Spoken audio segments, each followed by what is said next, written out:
ഭൂരിഭാഗം ആളുകളും ശരിയായ സമയത്തിനായി കാത്തിരുന്നാണ് ജീവിതം കളയുന്നത്. ശരിയായ മാനസികാവസ്ഥയ്ക്ക് വേണ്ടി, ശരിയായ അവസരത്തിനായി, ഭയം മാറി ആത്മവിശ്വാസം മാന്ത്രികമായി കൈവരുന്ന ആ നിമിഷത്തിനായി അവർ കാത്തിരിക്കുന്നു. എന്നാൽ വിജയം ഒരിക്കലും അങ്ങനെ ഉണ്ടായിട്ടുള്ളതല്ല. വിജയികളായവരുടെ ജീവിതം എളുപ്പമായിരുന്നതുകൊണ്ടല്ല അവർ ഇന്നത്തെ നിലയിലെത്തിയത്.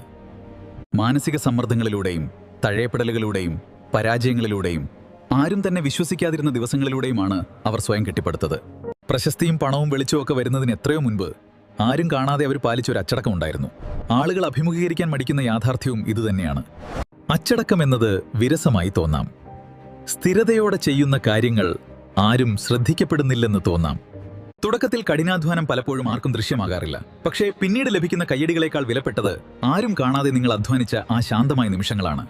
കാരണം എല്ലാം നിർത്തിപ്പോകാം എന്ന് നിങ്ങൾക്ക് തോന്നിയ, എന്നിട്ടും നിങ്ങൾ മുന്നോട്ട് തന്നെ പോയ ആ ദിവസങ്ങളാണ് നിങ്ങളുടെ ഭാവി രൂപപ്പെടുത്തുന്നത്. വിജയിക്കുന്നവർ എപ്പോഴും ഏറ്റവും കൂടുതൽ കഴിവുള്ളവരായിരിക്കണമെന്നില്ല. അവർ മിക്കപ്പോഴും ഫലം തങ്ങളെ തേടിയെത്തുന്നതുവരെ ഒരേ മനസ്സോടെ സ്ഥിരത നിലനിർത്തിയവരായിരിക്കും. ശരിയായ നിമിഷത്തിനായി കാത്തിരിക്കരുത്. അതൊരിക്കലും തനിയെ വരില്ല. കഠിനാധ്വാനവും അച്ചടക്കവും തുടക്കത്തിൽ ആരും കാണില്ലെങ്കിലും പരാജയങ്ങളിൽ തളരാതെ സ്ഥിരതയോടെ മുന്നോട്ടു പോകുന്നവരാണ് ഒടുവിൽ ചരിത്രം സൃഷ്ടിക്കുന്നത്.